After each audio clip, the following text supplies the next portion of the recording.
I do think that, first of all, as the Biden administration has, I think, underscored, if the United States is going to effectively manage China, it needs to get its own domestic house in order.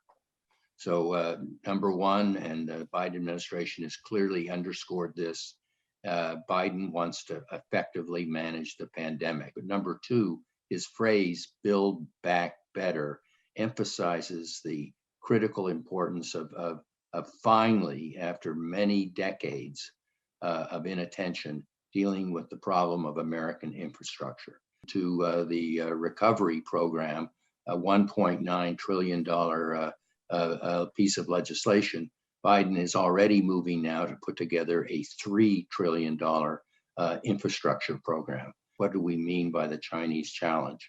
Now, in my view, the Chinese challenge is not what the Soviet Union's challenge was, which was principally a geopolitical military challenge, a challenge to the NATO alliance and the freedom and well-being of the people in Europe, of its Soviet deployment of long-range missiles capable of hitting the American homeland, of the arms race which we lived through from the 50s through the end of the 1980s.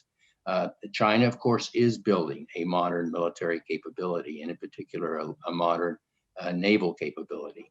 But if China were a member of NATO, it would have been criticized by Donald Trump when he was president, because the Chinese don't spend 2% of their GDP for defense. So thinking of the China threat in Soviet terms is fundamentally wrong. They are emerging as a far more balanced, mature, and capable society. And in particular, I think it's in their area of technology and broader economic strength where they will challenge the West. And for example, a recent report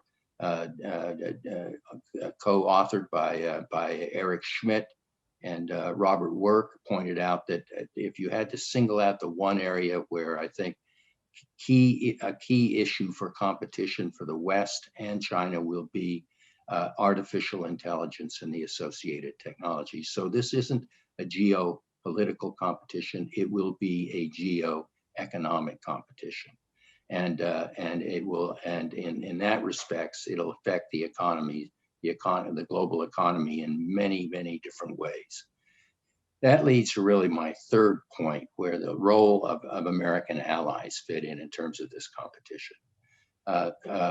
For the United States during the Cold War with the Soviet Union, allies were a responsibility. The United States had a commitment to defending and protecting its key allies in Europe and East Asia. In this competition with China, allies are a necessity.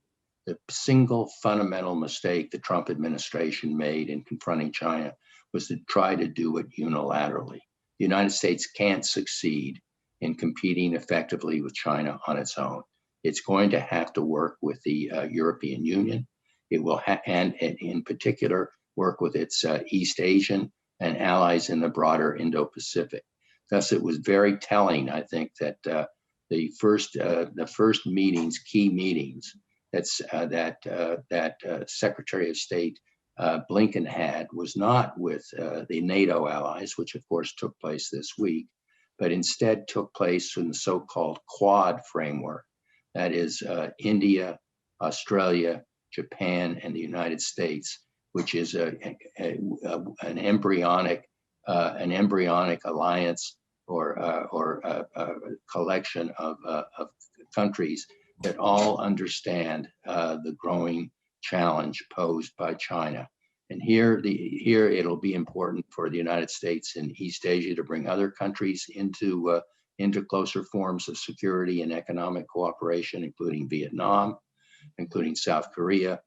And it'll be critical that the United States and Europe work more closely together on this issue. Are we inevitably headed for confrontation and possibly war? I think the very fact that the United States is forced by necessity to work with other countries makes that unlikely. Just as towards the end of the Cold War, NATO allies forced the United States to adopt not only a strategy of confrontation with the Soviet Union, but also détente. I think it's clear that the Europeans understand that they have important interests in cooperating and working with China, as do the Asian countries. All of those members of the Quad, or at least the Japanese and the Australian members of the Quad, they trade more with China than they do the United States. So this will be a competitive relationship, but I think it'll be, by definition, it'll be forced to be cooperative if the United States is going to be successful in putting together a broad coalition to deal with China. That doesn't mean, and I'll finish on this point, that there couldn't be some very serious bumps in the night. And if I had to point to one area which will have to be managed very carefully by the Chinese and the United States and Japan, would be the status of Taiwan, which is a potentially a flashpoint in the evolving relationship with China.